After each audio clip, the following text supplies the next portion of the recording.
Good evening, ladies and gentlemen, and welcome to the American Revolution as a Civil War, an online professional development seminar sponsored by America in Class from the National Humanities Center. I'm Richard Schramm. I'm the Vice President for Education Programs at the Center, and I'll be moderating this evening's session.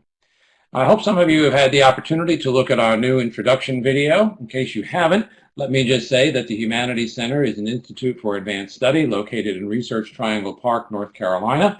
Our main mission is a fellowship program that brings scholars from this country and abroad for an academic year to research and write on topics and subjects like history, literature and language studies, philosophy, criticism of the arts, that sort of thing. We offer a great deal of resources and programs for teachers. You have already discovered our webinars. In addition, you can find out what resources we offer for teachers of American history and literature by going to americainclass.org. That will take you to this page, and from this page you can gain access to all of the things that the National Humanities Center offers for teachers of American history and literature. Now, when our seminar is over this evening, you can go to the American Revolution as Civil War website, and there you will find a recording of the seminar, the PowerPoint, and an evaluation. We ask you please to submit that evaluation to us. It will just take you a few minutes online, and once we get it, you will be able to download a certificate of participation, which you'll be able to send to your certificate local certifying authority to get whatever recertification credit participation in the seminar warrants. You will also, as I said, find a copy of the PowerPoint, and please feel free to plunder that PowerPoint. Use it for your classes. That's what it's there for. We hope you will take this material back to your students. Now, let me tell you how the seminar will work. Our leader tonight, Professor Breen, will be making remarks keyed to a presentation of slides with text excerpts that will illuminate important points about the topic. From time to time, we'll stop to ask discussion questions, and we hope that you will respond to those questions. You can do that through the chat. You put your cursor where the little green box is, type your response, hit that send button to the right, and your message will appear in the larger chat box above. I will be monitoring the chat and bringing it in throughout the evening, so we hope that you will respond to our questions. In addition, though, we want to underscore that the more you participate in the seminars, the better the experience for all of us. So don't be afraid to ask your own questions or make comments. Give us feedback on how you teach the material. If you see a passage that you think is particularly usable in class, let us know how you would present it. And if you see a potential project or assignment in the material, share that with us. And if you want to elaborate on any ideas, teaching ideas that you have, please go to the seminar forum after the program and post them there. Teachers can look for them. I know teachers love to share teaching ideas, and we really want to encourage you to reflect on your experience of the seminar tonight and tell us how you would bring the material into your classes. You will also have the opportunity to address that question in the evaluation form that you will find on the seminar website. So let's get underway. We're very pleased to have with us this evening T.H. Breen, the National Humanities Center Fellow, currently the James Mason Professor at Large at the University of Vermont. Recently, he was the William Smith Mason Professor of American History at Northwestern University. We have posted some of Tim's publications there. You notice he's got a new book coming out next year, George Washington's Message, The President's Journey to a New Nation. But we are particularly interested in the book he published in 2010, American Insurgents, American Patriots, The Revolution of the People. Let me turn on Tim's microphone and turn the program over to him. Tim, it's all yours. Well, thank you. Can you hear me all right, Richard? Yes, you're coming through loud and clear. Well, I want to welcome all of you tonight. It's a real privilege to talk with you, and I'm going to learn a good deal from you about how to teach the revolution. I might say that I've spent a long career looking at the revolution, thinking about it, researching it, and it's been a passion in my life, and one that I hope some of you share. But tonight, it seems to me that we have a real extra incentive to understand our revolution. And that is that so many people in the public forum today are looking back to claim the revolution, to legitimize their own position, some political, some ideology. And so the revolution has become a point of contestation, and I think it's our responsibility as teachers, not to teach ideology, of course, but to help our students understand the complexity and the nuances of this absolutely shaping moment in our history. Now, I look forward to hearing from you in a few seconds about how you approach it in your classrooms. But when I was younger, the standard interpretation of the American Revolution was focused on a group of founding fathers. You know them, the great men, Washington, Adams, Jefferson, so on. And we studied their ideas, their correspondence, and this kind of study turned the revolution into a kind of intellectual history where we celebrated great men doing great things and spreading the ideas of freedom, of rights, and liberty. And that's all good. The revolution was about rights and freedom and liberty, and also, another word, equality. But in this standard interpretation of the revolution that focuses on a small group of, let's be honest about it, very elite gentlemen, we might ask ourselves, what goes missing? What's not in the puzzle? What's not in the picture? And for me, as Richard said in the opening remarks and his drawing attention to my book, for me, it's been the ordinary people. I presume like you, all 28 participants tonight, people who are trying to get through their lives, pay their bills, raise their kids, not have an accident, and yet ordinary people in America at a key point in the history came forward and completed and achieved independence from the strongest military empire in the world. And so the questions that I have tried to ask, and I hope they resonate with you, is that questions of whose revolution was it? When did the revolution become a mass movement? What was the role of ordinary men, and I might say, and women? It's not a rhetorical device to say women are caught up in a revolutionary movement just as much as their husbands and sons. And we might ask, what drove them forward during a period when they were in harm's way?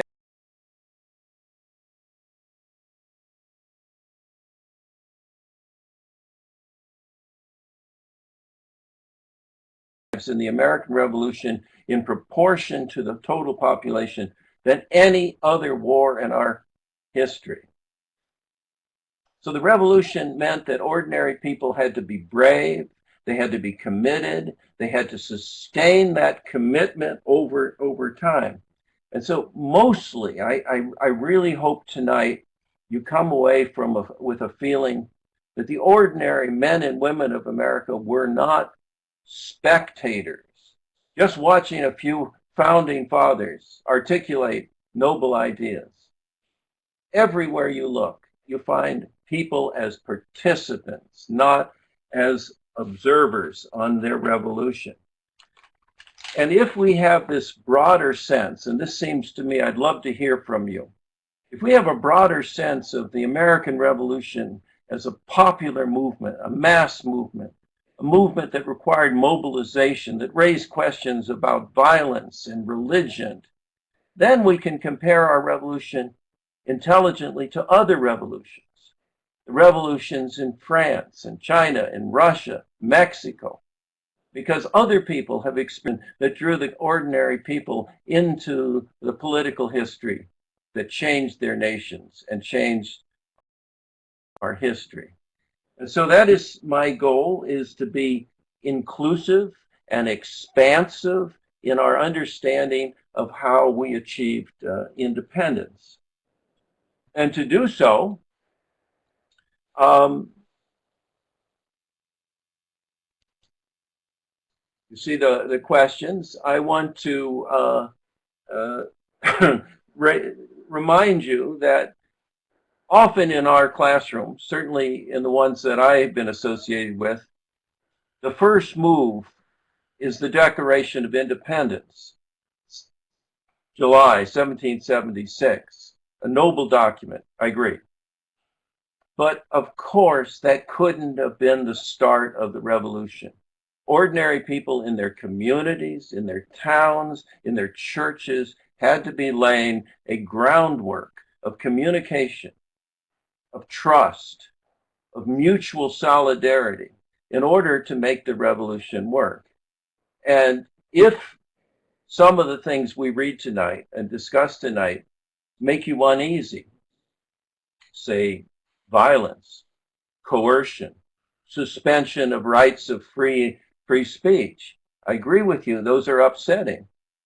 But had the ordinary people not come forward in these local communities and done what they had done, there would have been no United States. There would have been no Constitution. There probably would be no discussion amongst us tonight. So the ordinary people are not just some folks sitting out in the stadium. It seems to me that it's incumbent on us, especially in the 21st century, to understand what got them.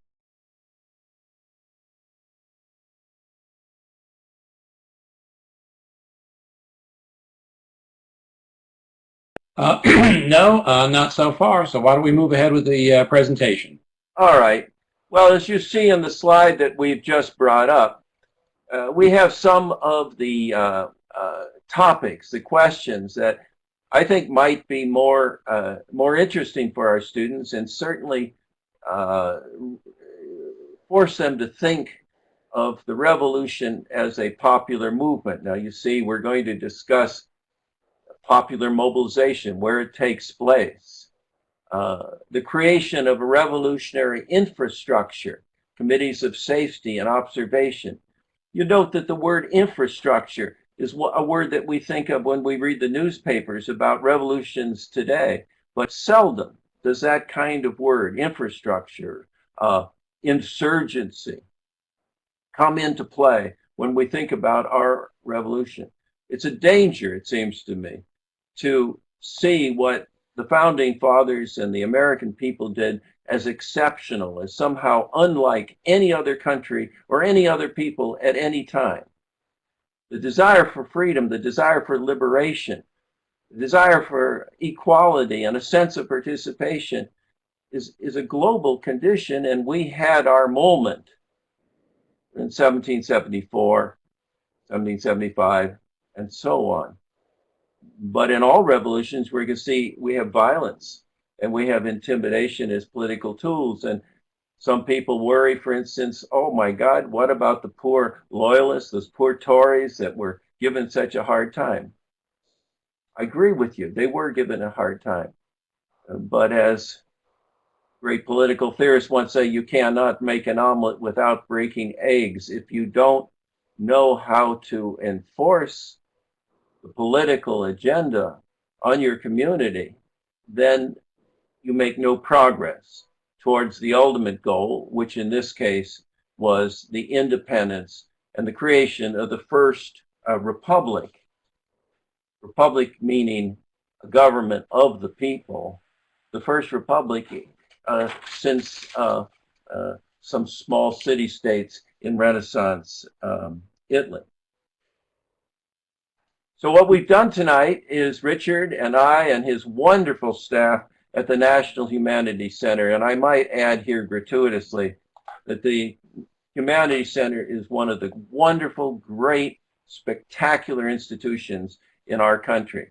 At a time when so many budget cutters and so many people who think that teaching is just simply a business, the National Humanities Center is protecting the humanities in our society, and they should be commended for that. And I must say, they've helped me a great deal. So we put together these documents, not many of them, but I hope they're useful for you in thinking about your own teaching and how you present the revolution to young people who may think that it just was a bunch of people in funny hats and wigs, but in fact, they were liberators. And in my classes, I compared George Washington not so much to Lincoln, but to uh, Mandela or to Gandhi, other great political leaders that led their countries away from imperial domination. So I welcome, Richard and I would certainly welcome any thoughts you're having, before we're about to go on to slide 13. Okay, Tim, we have one participant has written, I love the idea of connecting our founders to, or rather with international liberators. We just heard you talk about restoring common men and women to the story of the revolution. Maybe we can ask our participants if in their teaching the role of common people plays much is much present in their teaching of the revolution, or do they focus pretty much on the founders? While we're moving ahead, let's hear some commentary on that, but why don't we begin with our announcement of the Boston Tea Party, Tim? Sure. Well, we have this announcement, and the first thing that I would ask you to note, maybe your students, is the date of December 20th, 1773.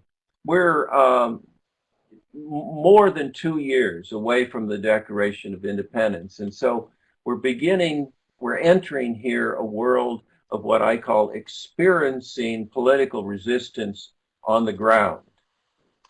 And you see that a number of brave and resolute men determined to do all in their power to save their country.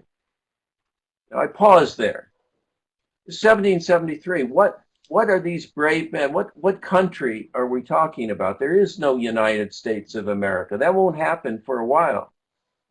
And yet, in their imaginative political world of resistance to Britain, they're already forming a kind of solidarity that gives them courage, hope. Country from the ruin which their enemies had plotted, in less than 4 hours emptied every chest of tea on board the 3 ships. And then you go down without the least damage done to the ships or any other property.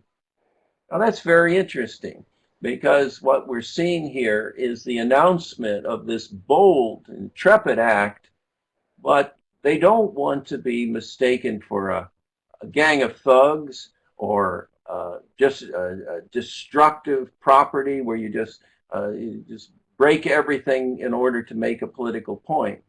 It's a focused statement of protest by throwing this chest into the sea without breaking a kind of rule of law. It's very interesting that right now, this in 1773, they're already thinking in these terms that we might consider as the basis of solidarity necessary to sustain a revolution.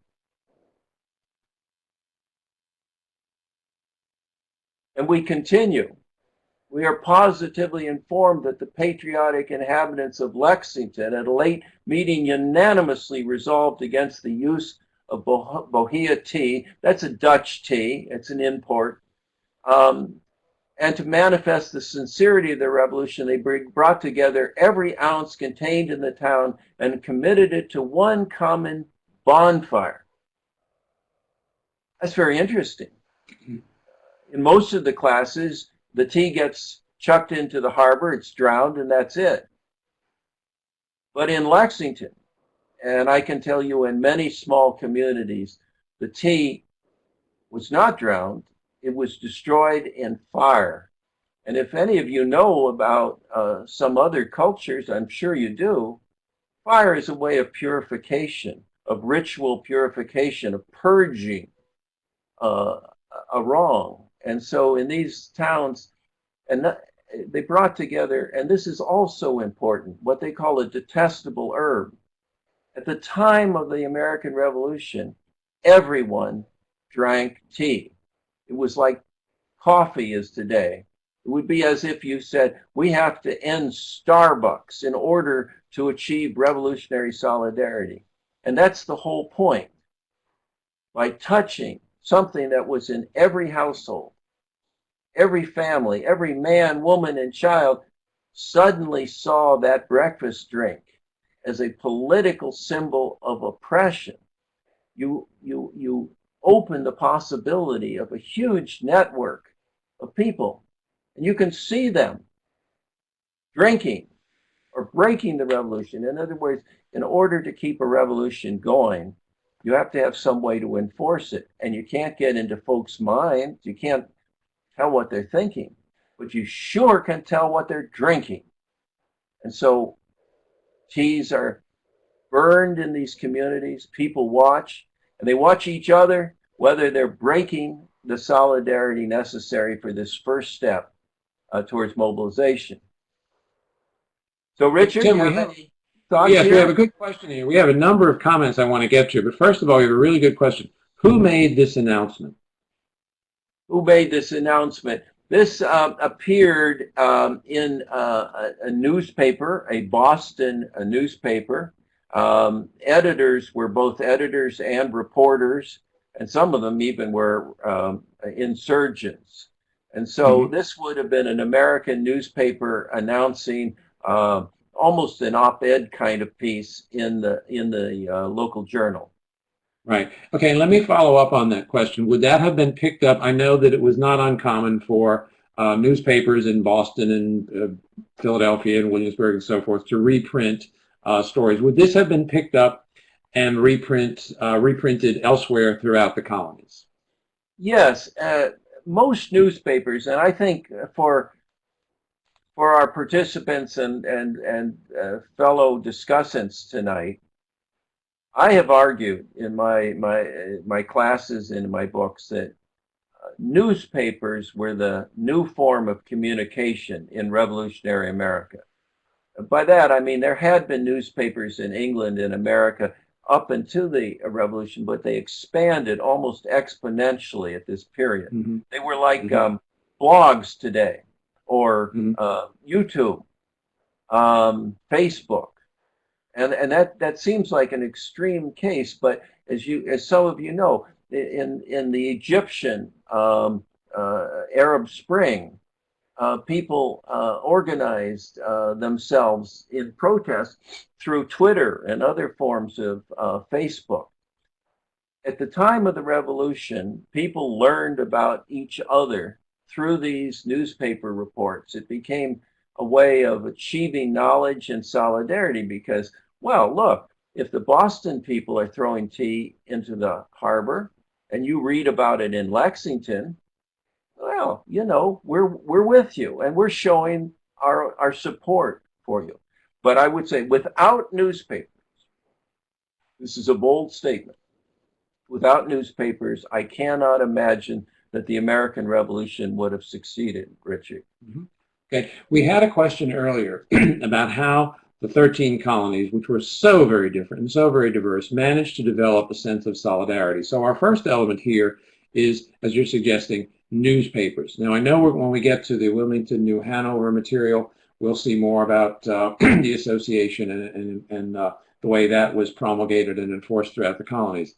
So let's focus on that notion of how they built solidarity as we move along. We have a few comments here that I want to bring in. A participant writes, Bernard Balin, an eminent historian, argues that this notion of British government plotting to break the wills of the colonists fits well here. I use some of his work to get the kids to think about how it would be possible to get a large number of regular folks to believe that this was indeed a conspiracy. So was that something that was pushed in the newspapers in the United States, that the British had a conspiracy to break the will of the colonists? Yes, Dave. That's a very good point. I might point out that that particular book, Balin's book, relies almost entirely on pamphlets that came from the Revolutionary period. And historians now know that most of these pamphlets had very, very small circulations. It was really in the newspapers where these kinds of ideas circulated most widely with the ordinary people. Now, when I say ordinary people, let's make it clear what we're talking about. If if the professors at Harvard were talking about political ideas to each other, there never would have been a revolution. We're talking about the common farm boys that appeared at Bunker Hill and risked their lives. If you can't explain why they appeared, then it seems to me you haven't explained anything of interest about the revolution. But Dave's absolutely right. There was a growing sense of conspiracy that very evil people in the parliament were plotting to take away the property and the rights and liberties of the American people. A number of people in the chat have commented that they do indeed bring in common folks in their teaching, and their students respond very well to it. We have a really good comment here. Teaching the use of fire in Lexington and beyond would show to students the widespread outbreak of revolutionary cries as opposed to dumping the tea in Boston Harbor only. And Amy goes on, newspaper points well made. A connection could be made to today's students between newspapers to colonists and internet available to revolutionaries today, as you were suggesting, using the example of the Arab Spring in Egypt. A great discussion could ensue about the use of media in revolution. Now, so many people have said that bringing the common folks into their classes is something that really engages students. We have a little over an hour left to go. We don't want to miss any of these documents that really will, I think, engage students around that theme. So, Tim, let's move ahead. Well, Amy, you make a really good point, and I hear Richard, and he's watching the clock. But I think in the standard interpretation that appears in most textbooks is Boston gets all the credit. Boston drove the revolution. Boston had the Stamp Act crisis. Boston did this. And that's fine. Boston was clear. But if these little towns in throughout America, and as we're going to go through the documents tonight, we're going to go to North Carolina, we're going to go to Virginia. If there had been no ability to communicate the call for sacrifice and resistance over wide areas, the English could have crushed Boston, as they did. I'm of an Irish background, and the English very successfully crushed almost every Irish rebellion because they never achieved that kind of solidarity of the whole population that was necessary to have a credible resistance. So that's a very, very helpful, Amy. Thank you. So I've got to point out this fine North Carolina reference here. In North Carolina, we always discuss the Edenton Tea Parties to show our students that the Boston Tea Party was not the only Tea Party in the colonies. That Edenton Tea Party showed solidarity with the folks in Boston. In civics class, we often compare the Boston Tea Party to the Tea Party movement of the last decade, and the students love the comparisons. So let's take a look at the fixed plan to bring the most humiliating bondage. Right. Now we're still, I tell our fellow participants tonight that we're in the summer of 1774, and what we're looking at is the development, and you might think of the breakdown of Soviet control in East Europe, in places like Poland and whatnot. These kinds of networking and reaching out is key. So the evils which we have long foreseen are now come upon this town and province. The long mediated stroke is now given to the civil liberty of this country. How long may we allow the enjoyment of our religious liberty is a question of infinite moment. Religion can never be retained in its purity, where tyranny has usurped the place of reason and justice. Now, I stop there. It's very seldom that we discuss religion and the coming of the revolution, but clearly the person that writing this letter in a newspaper sees a key connection between religion and unfreedom, between religion and oppression. And so we should ask ourselves, what is the content of religion here? not just theology apparently, but a commitment to a system of belief in which standing up for your rights, this is what they would have said, to defend your rights is a responsibility to God. They made this key. Now, why do we care? The reason is because we're trying to find motivation that would get young men onto the field of battle where they might get killed. And so the energy, the emotion, the force, the power of this connection between the religion that they've felt in their everyday community and a new political tyranny is it's a key connection. Now, I know that many teachers are very hesitant to talk about religion in the classroom, but historically, it's a fundamental building block if you're going to understand and compare. Think of the revolutions going on today in the Middle East. Can you possibly imagine talking about the Middle East without mentioning religion? And yet people talk about the American Revolution as if it took place in a scientific, enlightened community. It's very odd. So the bill for blocking up the harbor of Boston is replete with injustice and cruelty. Thousands of innocent men, women, and infants are reduced to distress and so on. So again, now this is probably an exaggerated claim, but the mutual suffering of others in other towns for the cause, again, is another building block for trust, political trust over huge areas. Think in your classroom of the distance between New Hampshire and Georgia, and the problems of persuading people of different histories, different religions, one slave, one free, so on, and have them come together.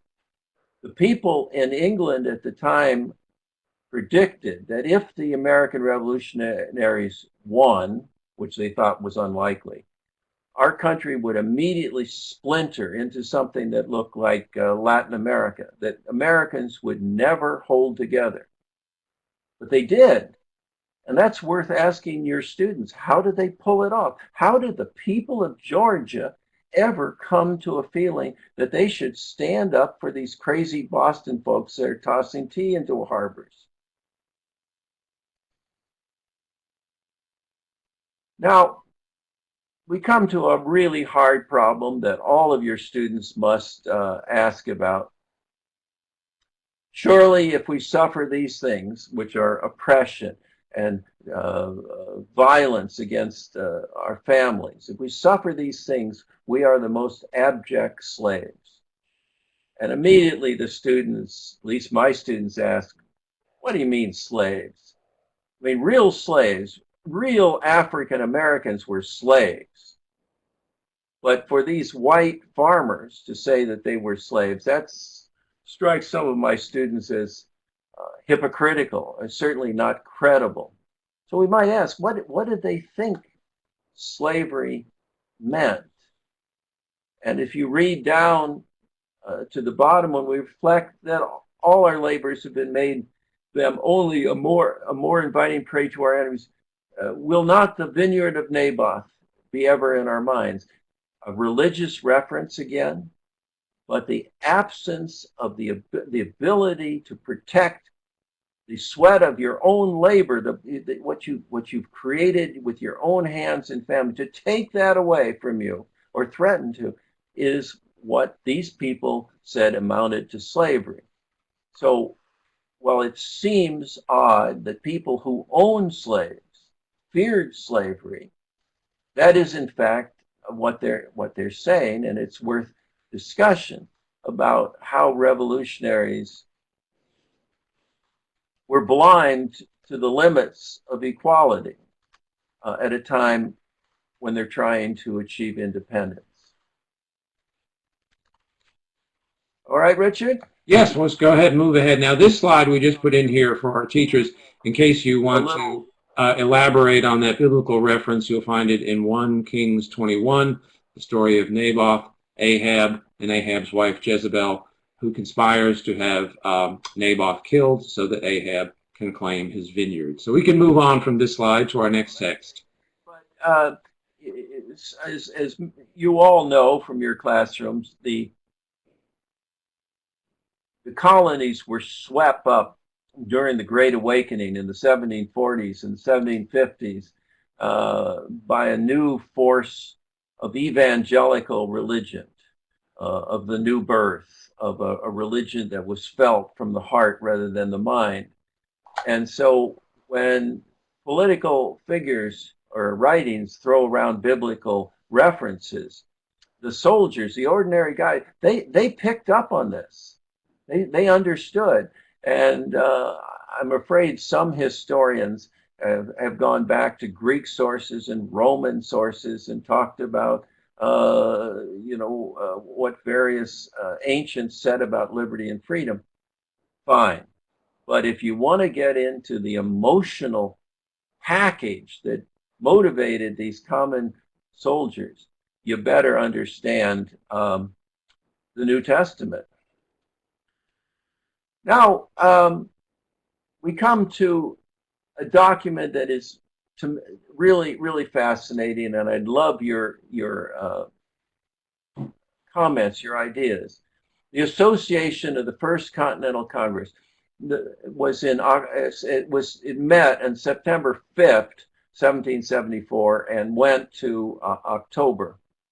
And they came out with a long document which was circulated in all the colonies about to become states.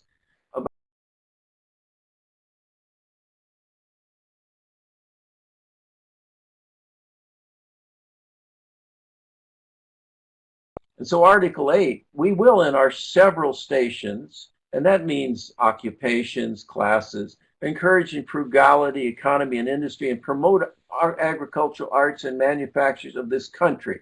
Again, the word country, we're still almost 2 years from the Declaration of Independence, especially that of wool, and we'll discountenance and discourage every species of extravagance and dissipation.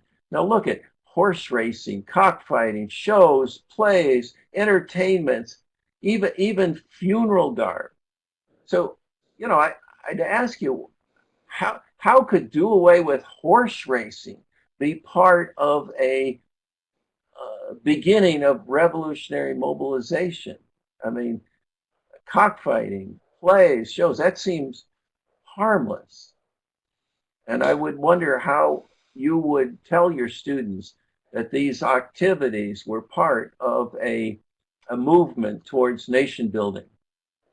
Any takers on that? And we could bring the second discussion question into play too. Why would prohibiting entertainments that most ordinary people couldn't afford energize resistance against Great Britain? Any takers on that?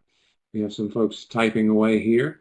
It does seem, I don't know, Tim, do class things enter in here? Were most upper class people loyalists, and would this engender animosity toward loyalists, the kind of folks who would be able to engage in these things? Here is a comment. It's like the president not going golfing during a crisis. A nice parallel. Tim, what do you think? Well, I think that's a very, very astute comment. My comment is about the president playing golf. All your comments are astute, of course, Richard. But no, it is that then as now, a lot of popular politics is symbolic, and while there may be some class element, but if your leaders, if the people that are speaking for you, go and play and have cockfighting and horse racing while the British troops are unloading, it would seem that maybe, say, in the theater of politics, that our leaders just simply don't get it. So I think that comment about golfing is a very good way of understanding what you expect at a revolutionary moment your leaders to do, how they should perform. That's great. Mhm. We have another comment here. Could it possibly be to help the soldiers focus on their purpose of fighting and not distracting themselves with pleasures? Well, look, I mean, revolutionary mobilization, as any of you read papers or about other revolutions, it's a serious business. I mean, it's not only battles where violence is involved, as we're going to see in some future documents we're going to discuss tonight. And increasingly, the use of coercion, force, and whatnot to advance an ideological agenda is in play. It's not that revolutions are no fun, but they surely aren't expensive diversions and entertainments, as this uh, Article 8. We had a question earlier about the committees of correspondence. Was word Mhm. of the association and these boycotts conveyed through the committees of correspondence? Right. Well, as we're going to see in a minute, in fact, I'll just flip to Article 11, which, if you remember almost nothing else about this presentation tonight, Article 11 of the association was an absolutely key move from merely expressing grievances about England to actively organizing a network of people that were prepared to resist. And so we might want to read this pretty closely, Richard, that a committee be chosen in every county, city, and town. Now we're talking New Hampshire to Georgia again. It's a lot of cities and towns by those who are qualified to vote for representatives in the legislature. And historians will tell you that the franchise in America at this time was larger than the franchise even in England. Yes, there were exclusions. Women couldn't vote, children couldn't vote, blacks, so on. But of the voting population, this is a pretty wide open basis of participation. And these committees, whose business it shall be attentively to observe the conduct of all persons touching this association, and when it shall be made to appear to the satisfaction of the majority of the committee that any such person within the limits of that point has violated the association, that such a majority do forthwith, and this is something where I think Richard and I would really love your comments, cause the truth of the case to be published in the Gazette, i.e., a newspaper, to the end that all such foes of the rights of British America may be publicly known and universally condemned as the enemies of American liberty, and henceforth we will respectfully break off all dealings with him or her. No, him or her. You see, hers can buy tea just like hims can buy tea. So the question here that perplexes many historians is having your name published in the newspaper enough to create a sense of solidarity? I mean, is that, I mean, you know, so what? Your name's published in the local paper as a person that drinks tea. They're not threatening to kill you. They're not threatening to break your house down. And yet, these leaders at the First Continental Congress apparently thought shaming would be sufficient to mobilize protests. It's very interesting. Well, I think we're going to see how that works with some of the texts we've got coming up, David Wardrobe and then the Diary of Matthew Patten. But let's hear from our participants. What do they think that shaming would be an effective way to press people into the resistance? And if so, why? Now, Judith Batten has written in connection with the boycotting of horse races and cockfighting and that sort of thing, that it emphasizes the seriousness of their situation, which I think is a good point. I But think still, Judith is right. It's, and so with the entertainment business, but still, we're just talking about public shame. right. Nobody's saying here we're going to beat you up behind the barn. We're not going to shoot you. It's just that you will be known to your community as a person that's an enemy of American liberty, and they thought that was enough. Right. Shaming was a common tactic during Puritan times. The articles have retained this method. And then we have a question about Thomas Paine shaming men in common sense. Um, Another participant writes, it speaks to the nature of the colonial community. Ben Franklin went to the extent of pushing paper through the streets in a wheelbarrow to be seen as a hard worker. Shame is a powerful force when there is a strong sense of community. Now, Tim, we have big cities like Boston, New York, Charleston, but this is supposed to be going out to every county, city, and town. And I know that in colonial North Carolina, for example, you just had a lot of small towns, and we all know that in small towns, people know each other. And shaming, if you're shamed and excluded, that can be quite painful when your neighbors are very close and you rely on them. Is the size of some of these communities, does that play a role in this shaming? Well, that's a very good point. We know that the huge majority of American people lived in communities of less than 1,000 men and women. Boston, New York, Philadelphia, they were the exceptions. And it's very interesting that most of our classroom teaching about the revolution focuses on these large port cities, which were, of course, they're important. But in these small towns, where you go to the store, you go to the pub, you go to the church, suddenly you're a non-person.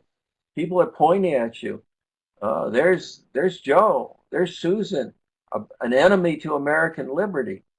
And in this religiously oriented society, shame apparently carries a real sting.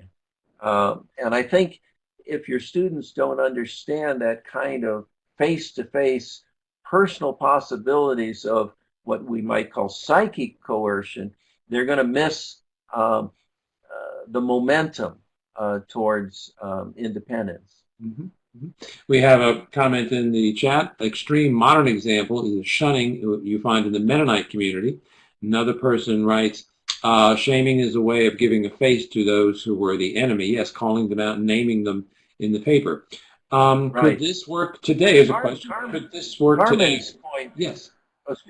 I say Carmen's point is very, very interesting because it gives real personality to the enemy or the dissident, just like tea is a way of really monitoring whether you're on board or not. I mean, again, you can't get into people's heads, as you know, even torture doesn't work. And so by behaving as patriots or as insurgents, by not drinking tea, by standing up for the rights of the American people in an observable way, it gives people a physical sense of who you can trust or not. Mm-hmm. Mm-hmm. So we've got about 45 minutes, so shall we move ahead to our next text? All right. This is very interesting. Some of you may come from the South. As I said earlier, we got to think of the revolution as all of our country, or it never would have worked. And this is the Wilmington, North Carolina Committee of Safety. And I might add that records like this are very rare. I know of only about 10 committees of safety records that have survived. And as we saw in the association, there were committees that were formed in every city, town, county of America. That's thousands of committees, and yet we only have a few records. And of course, a minute's reflection will show you why. In 1774, they didn't know if it's going to work. And if Britain came down really hard, the men that served on the Wilmington Committee and all the other committees might have been taken to the largest tree and hanged. That's probably too extreme, but revolutions are dangerous businesses. So we have, fortunately, this wonderful record that survived in North Carolina, and we start, and you see in November 26, 1774, the committee finding that several gentlemen intended to start horses, thought proper to send the following admonitory letter. We look at this is like friends in a club or a bowling league. We thought you should wear the proper shoes to bowl tonight. it's not particularly threatening. It's not forceful. They're just beginning to form a sense of themselves. And in our opinion, the about intention of running horses will be subversive of association. And then we will be under the disagreeable necessity of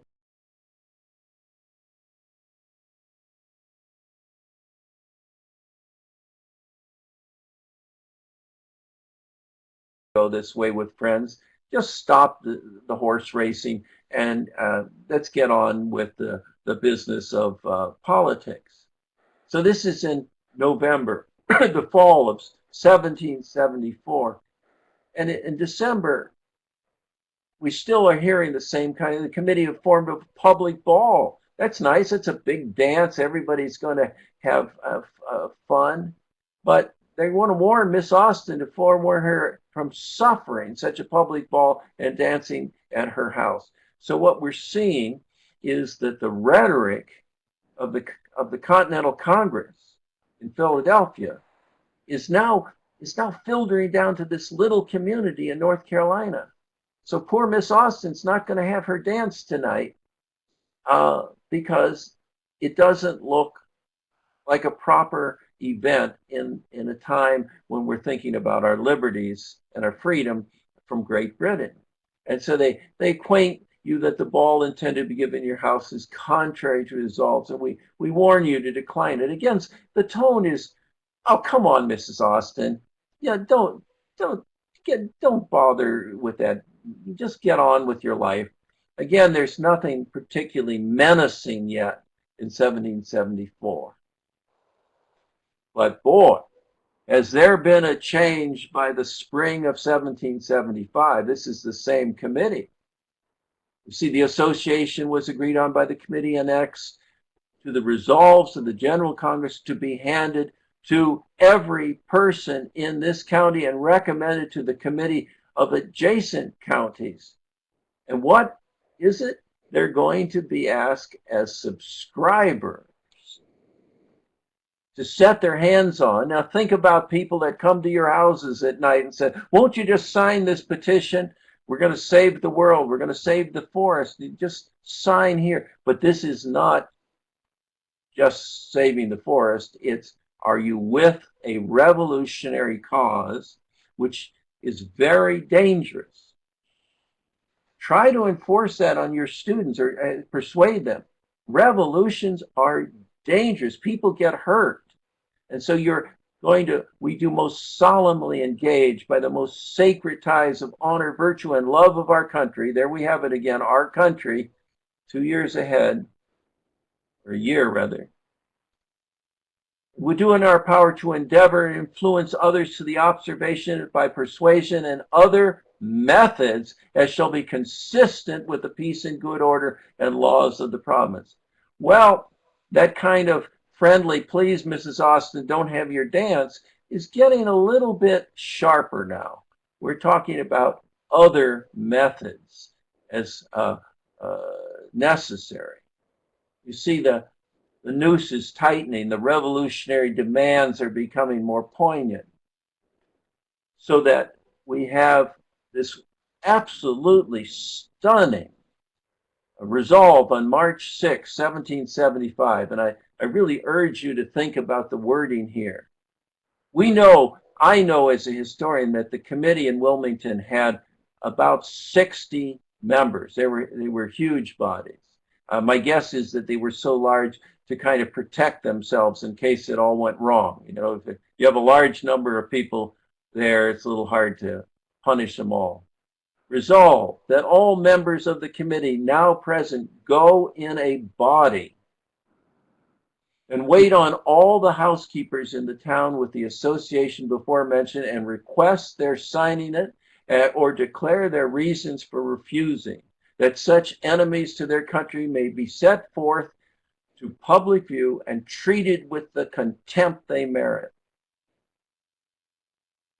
Ladies and gentlemen, just think what's going on here. You have. Let me get straight now. This would be the members of the committee as a group showing up on your doorstep with a Right. document saying, sign this. This is not just one or two young people coming to ask you to sign a petition to save the trees. This is a kind of a mob showing up on your doorstep. Right. They're in your front lawn, and they would have you say, "Look, we're here. We really hope you sign the subscription. Um, and if not, I mean, it's your free choice. But if you won't sign, we'd like to hear your reasons for refusing, so that we can declare you an enemy of the country." Now, I mean, just think in a year how the tone of these committees' actions have changed. We go from just a kind of nice guy invitation, oh, yeah, no horse racing, to how would you like to sign in public before 60 members of the committee where you stand politically? Did it matter? Go Tim, ahead. we have a question. Whose authority did they operate under? Was it the Continental Congresses? Yes, it's very interesting, and I've argued in some of my own writings that the association that was in fact the first Constitution of the United States. Uh, Not many people agree, but the point was, here are these people in Philadelphia writing this document about how to carry out revolutionary resistance, and it's filtering down to the towns, but the town committees are using the national document as a legitimation of their own actions.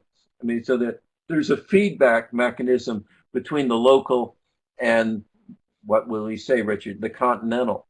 Mm-hmm. Okay, well, shall we move ahead then? We've got about a little over 30 minutes. It was apparently a little bad day for Dr. Thomas Cobham and Mr.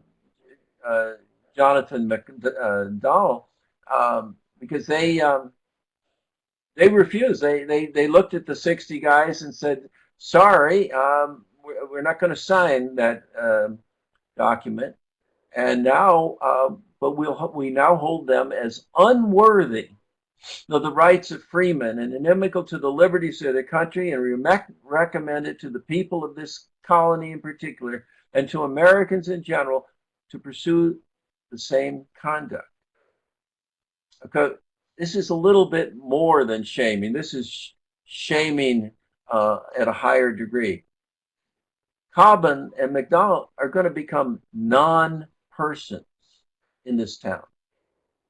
Think of it. You walk down the street, no one's looking at it, no one's talking to you, no one's aware of your presence. You're an enemy of your country, and we're going to simply take away your community identity. This is pretty heavyweight psychic coercion, I think, Richard. Mm-hmm. Yeah. And you have to remember, this was a small town at the time, so it wasn't as if these people could get in their car and drive 60 miles to some other place to go shopping. No, absolutely not. And presumably the doctor had patients and a practice. That's gone right now. Mm-hmm. No, you're sick, you find another doctor after March 7th, 1775. Right. I've had a number of people comment about how the idea of shaming would resonate with high school students because they are so afraid of being singled out as being different. So this is a way to get into the revolution that might be really effective in the contemporary high school classroom. We have a question here. Was this typical? Was this sort of shaming and isolation typical, Tim? Yes, Judith, it's a good observation, and uh, the evidence that we have, and I've already told you that these committee reports are pretty rare on the ground, but in the newspapers suggest that it was widespread.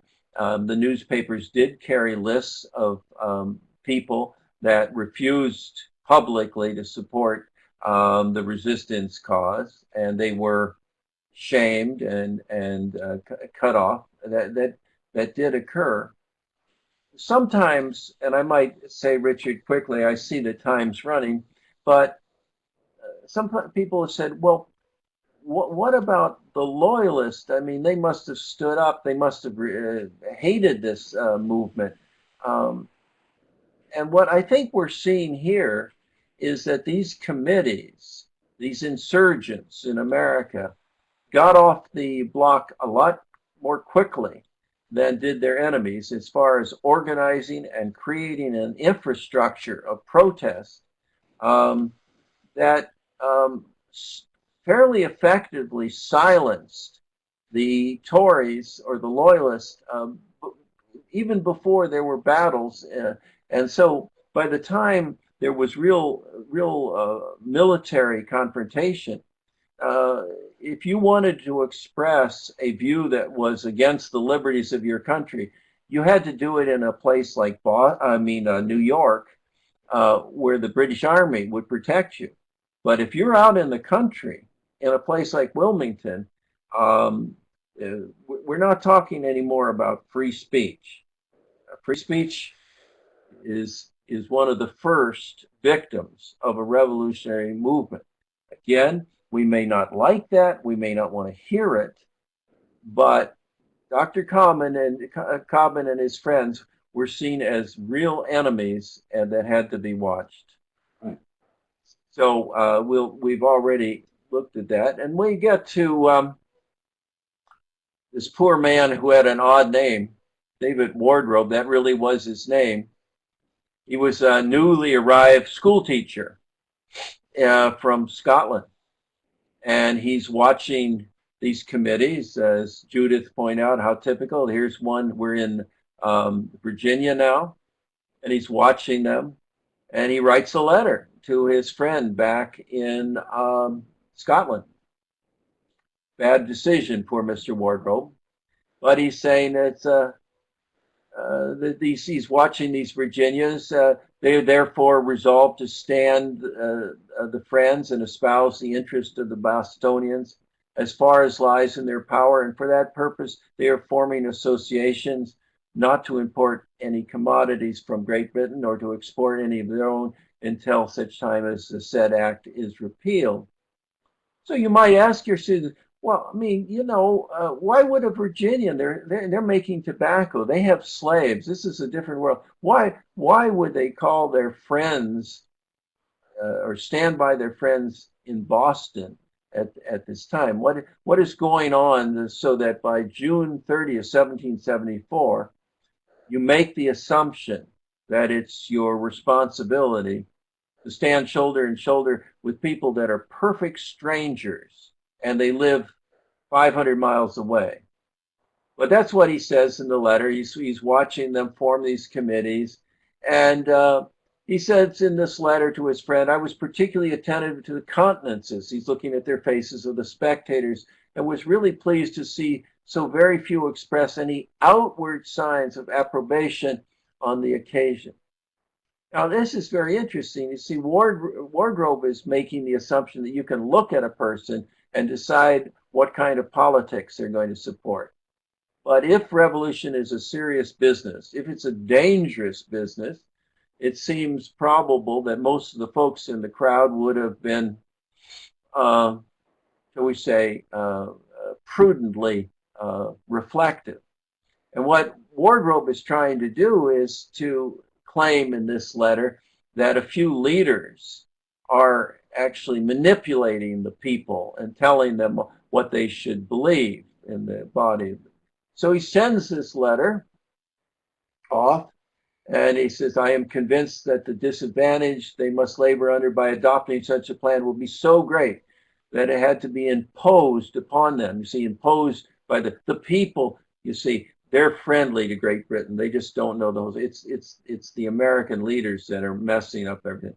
They would think it the greatest evil that ever befell them since they were a colony.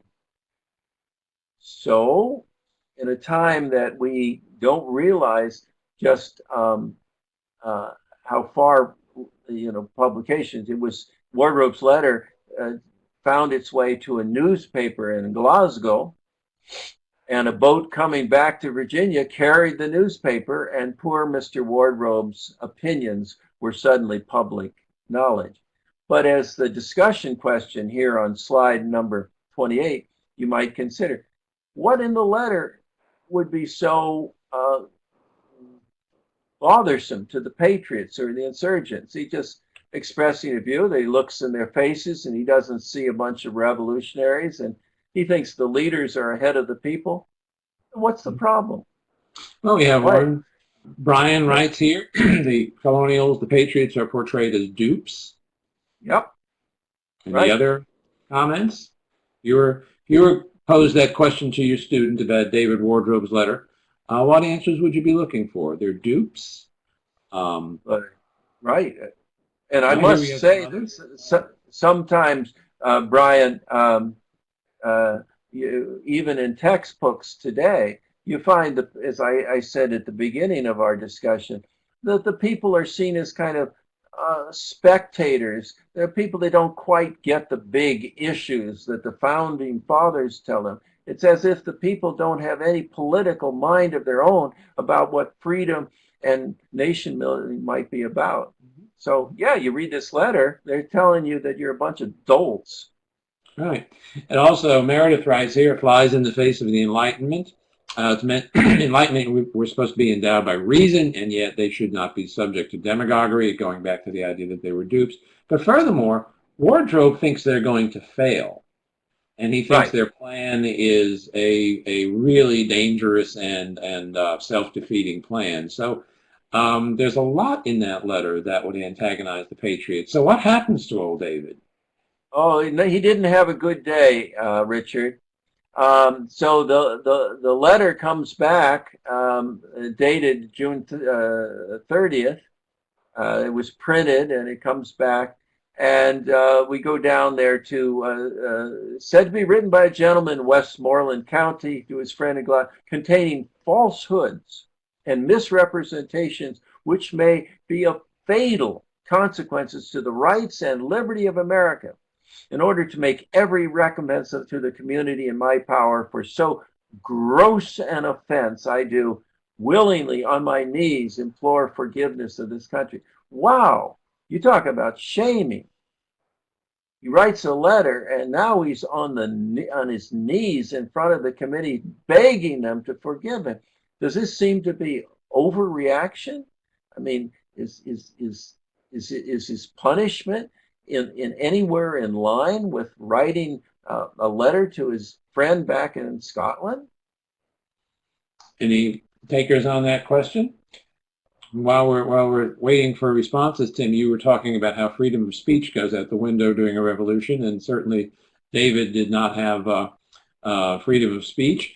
Brian writes, feels like the Chinese Cultural Revolution with self-criticism. That's a very apt comparison. Right. And Brian, I'm sure, we all feel a little uneasy, at least I do, because I believe very powerfully in freedom of speech as part of our constitutional heritage. But we must ask ourselves, in a time of fear, of potential violence, of sacrifice that could lead to death, sometimes free speech seems extremely threatening to the overall agenda of, in this case, of national independence. It's not beautiful, but you can understand perhaps why the committee reacted in this way. Wardrobe seems to me totally taken by surprise.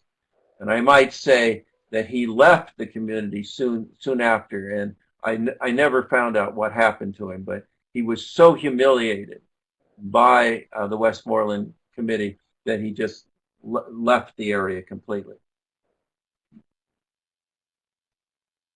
So if we don't have any other comments, and we're moving along, there's a wonderful document. We're back in Wilmington, North Carolina.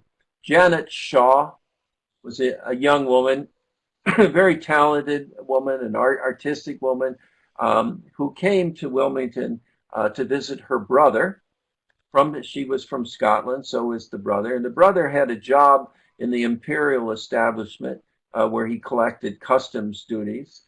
And her timing of her little visit to her brother couldn't have been worse because the entire British structure is falling apart. The ability of the British to maintain order is pretty much gone.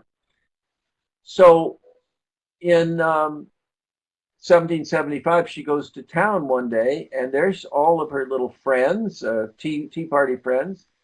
And she says, most of them were my acquaintances. I stopped to speak to them. Hi, friends, how are you doing? But they're really quiet. They're saying like, oh, Janet, get out of here. But they, with one voice, begged me, for heaven's sakes, get off the street.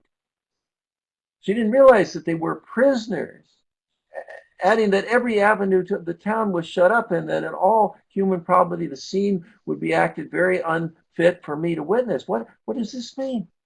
They're going to be massacred in the street of Wilmington. They're going to be shot dead like some, it's part of the revolution that we don't recognize. And so she sees a person where she had a dinner party. She said, hey, what's going on here? And he says, she asks him, what authority do you do what you're doing? And here, ladies and gentlemen, is the side of force and coercion that again might make you all uncomfortable, but I think you can't have a revolution, whether it's in China or Ireland or France, without this line. There is my authority, pointing to the soldiers with the most insolent air. Dispute it if you can. And poor Janet is, oh my God, my world is falling apart. Oh, Britain, what are you doing while your true obedient sons are thus insulted by their unlawful brethren? Are they also forgot by their natural parents? She's saying she sees the folks in the street who have been arrested as the loyal, obedient sons, and all these insurgent soldiers who are enforcing the association with guns as the unlawful brethren. Tim, we had one of our. Go ahead, Tim. I'd like to hear from you participants. I mean, is that the kind of stuff we can use in the classroom? Doesn't that take away from the nobility and the special quality of our revolution? While we're waiting for that, we have a really good comment here from Dave Faden. Excuse me. The fact that Wardrobe's letter was published in Scotland is a good link to how some folks use social media to say things that come back to haunt them, thinking, but I never meant for everyone to see that. Oh, Dave, you're absolutely right. How many adults have wished that they just kept their little computer away? Yeah. But one of our participants earlier on asked us about the loyalists in the colonies, and were they slow to react? How come? What was their fate? And I think we see here their fate in a community where, at least in Wilmington itself, they were perhaps outnumbered. They could be coerced in this way. I think participants ought to go to America in Class Lessons. We have a lesson that does a close reading of Janet Shaw's excerpts from Janet Shaw's Journal of a Lady of Quality. And the way these people are saved is that the patriots get wind of the fact that the loyalists in the countryside are amassing to come into Wilmington to rescue their colleagues. And so the people are turned loose.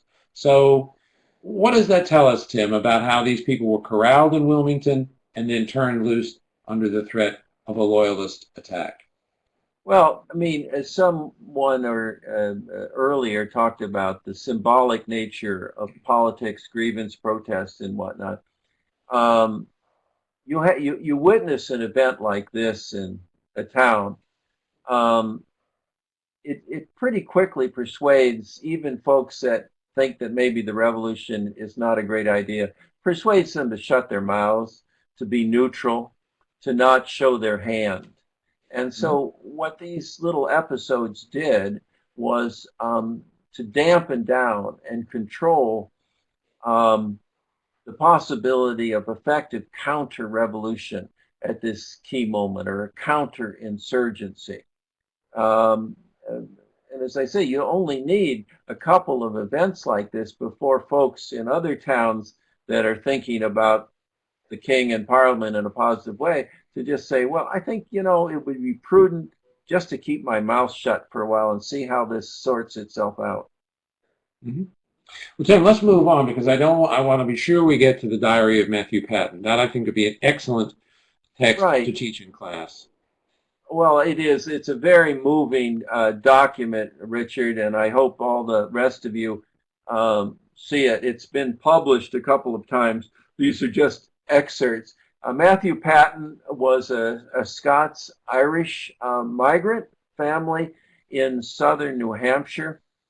It's not great farmland. These Scots-Irish communities were what you call hardscrabble farms.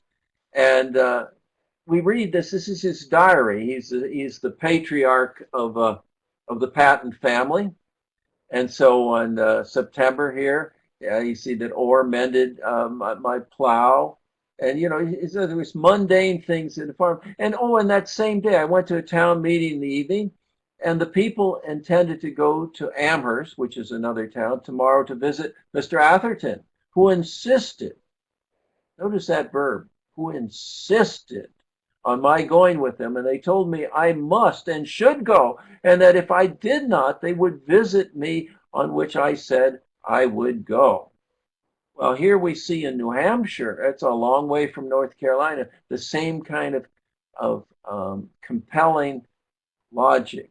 Are you with us? Because if you're not with us, you're against us. So you better come along, and then we'll see this guy, Mr. Atherton. So we see in another community the force of revolutionary mobilization. And then we read on April 20th, read the melancholy. Notice the newspapers. He's not turning on the television or the radio, but he's effectively in communication. The news, melancholy news that Gage's troop had fired on our countrymen. Again, that word. He's living in New Hampshire. He's a Scots-Irish migrant. What does he mean, my countrymen, our countrymen? And yet, identities are being formed that are the basis of political action. And they killed a large number of them. Our town was notified last night, and we met at the meeting house, blah, blah, blah. And you read down there, and our John, his son, came home from being down to Pennicuttet and intended to set off for our army tomorrow morning. And our girls sat up all night baking bread and fitting things for him and his neighbor, John Dobbin. That's really wonderful. The whole family is involved in an insurgency. The girls are making food for the boys who are rushing off, not with a legion of soldiers, just as individuals from their town to help their brothers who are under attack at Lexington and Concord. You want to see how these networks have payoffs. Here it is. This is a powerful, powerful piece of evidence. And we see in April 21st, John and Dobbins and our brother Sam, two oldest sons, set up and joined the Dairyfield men and about 6 from Goffstown. It's like a spontaneous rising of the American people against what they thought was an unprovoked and unacceptable attack on the American people. So we go along in April, and we have they're talking. He's in touch with the Continental Congress, and but the 26th of April becomes very interesting. We see how these revolutionary cadres, these what I call insurgencies, are forming. I went at the desire of the town to Colonel Goffs and Merrills and McGregors and cautioned them to take special care of strangers and persons suspected of being Tories crossing the river, to examine and search if they judge it needful. So physical movement, strangers, potential enemies are now being monitored. There's no battle here. We're in the countryside of New Hampshire. But to be a Tory in this world is becoming very dangerous. And that is the way you enforce a political ideology. And then the wonderful thing, then he turns it, and I got a pound of coffee and 9 flints from a grayer. I paid him. You know, it's the mixture of everyday life in the what I call the experience of a revolution. So uh, you see in 1775, he went to Amherst to judge, and listen to that, to judge Esquire Whiting for his being a Tory. The fact now that this guy is a judge and an Esquire, which is a term of honorary authority, and here's this simple farmer who's now coming to him and saying, look, Judge Whiting, you might be an enemy of our country. It's like the world turns upside down. It's like the poor people telling the rich people what is acceptable. And then there was 4 of Goffstown Committee. Here's the committee again. And 4 of Merrimack and 2 from Derryfield met in Bedford at the desire of the Bedford Committee to judge Mr. Houston being an enemy of the country. And they judged him guilty and confined him to the county without leave from the major part of one of the committees. These committees have become, in these little towns, the enforcers of revolution, the police force, the monitoring of political purity. Mm-hmm. And, Tim, I think it's interesting that last entry, July 20th, 1775, it shows that Mr. Houston wasn't just a regular guy in the town, a farmer or a tradesman. He was a preacher. yes, The First Continental Fast, and Mr. Cook preached with us in Bedford. He preached with us last Sabbath day, which was the first preaching we have had since we shut the meeting house doors against Mr. Houston. They denied him his livelihood, and they turned a preacher away from his pulpit. In colonial America, that was a pretty big deal, wasn't it? Oh, absolutely. And again, it shows the as we've seen in Poland and we saw in East Germany in the 1990s, churches were oftentimes centers for political awakening. And this Mr. Houston, Reverend Houston, clearly didn't understand the way political opinion was flowing in his area. And so by running against the committee and Matthew Patton, he lost his job. That's a good example, Richard.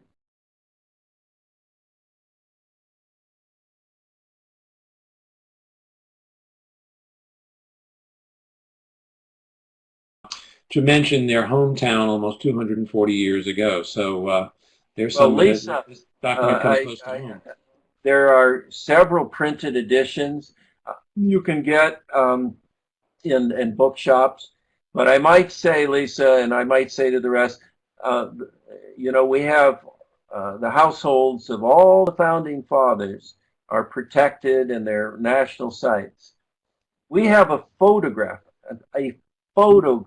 of Patton's house that has survived. And so photography, really, we're talking after the Civil War. So his house survived that long. And it was torn down and destroyed in the 20th century to make way for a golf course.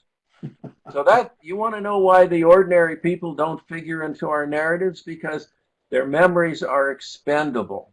And I think it's just wrong to let our students come away with the opinion that it's only Adams and only Jefferson that count in the story we tell ourselves about independence. I bet Lisa knows where that golf course is. Yeah, I bet you she probably has a handicap of 7 or something. She does.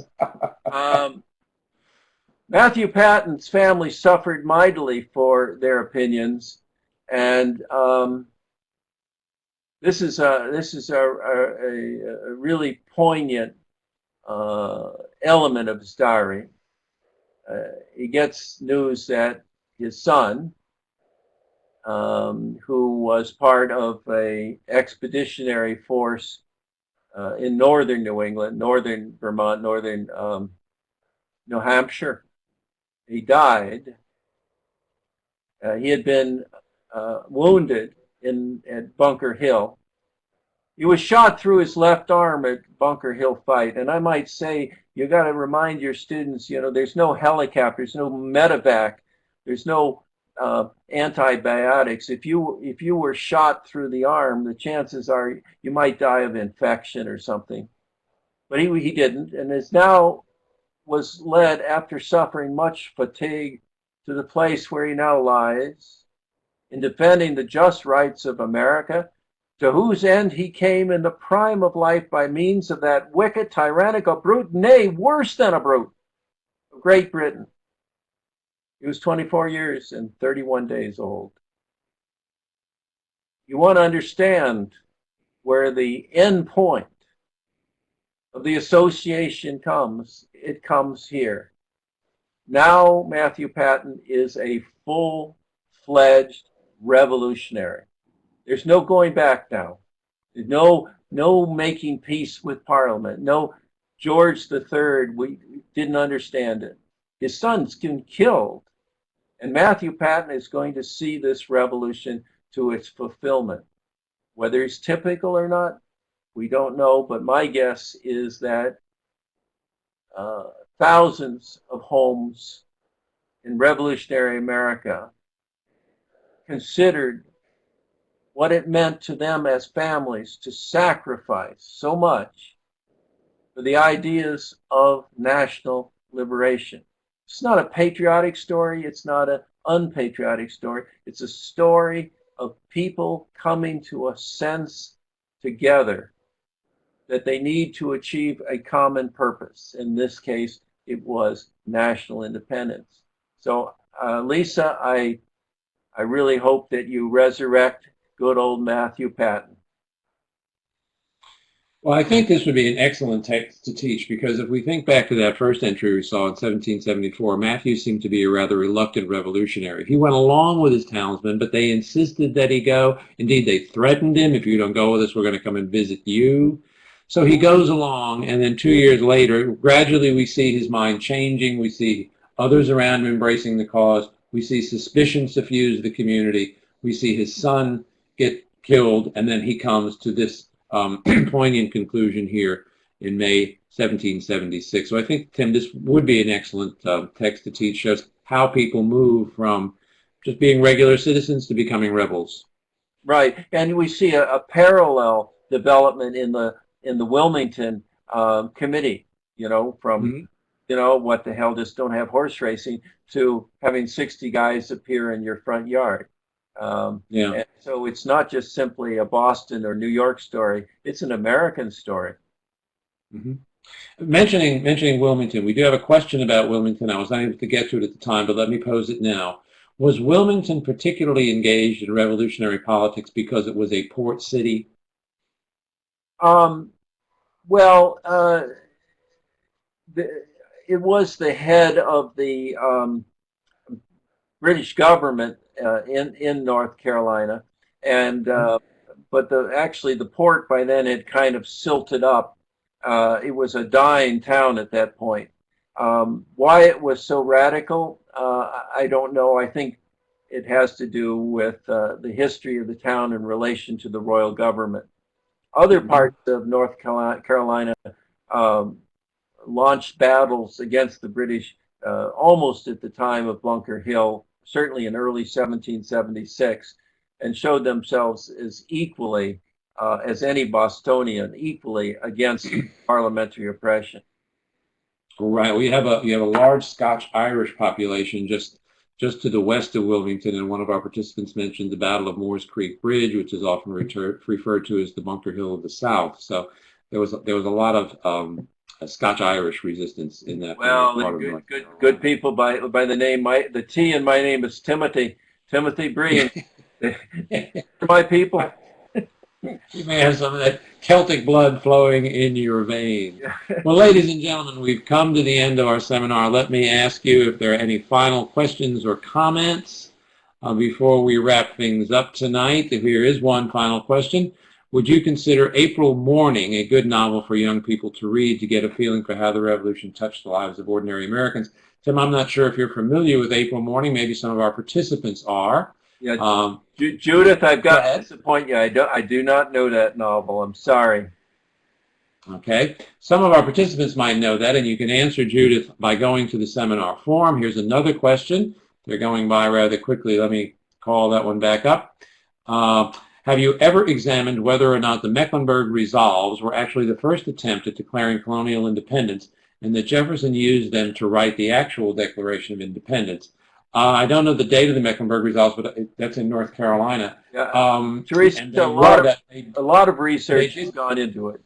And I'm afraid that, while the good people of Mecklenburg were probably great patriots, there's not much evidence that that was the basis of the Declaration of Independence. That's all I can say is it just hasn't held up to close scrutiny. Okay. It was signed May 20th, 1775. That's right. It's one of the dates on the North Carolina flag.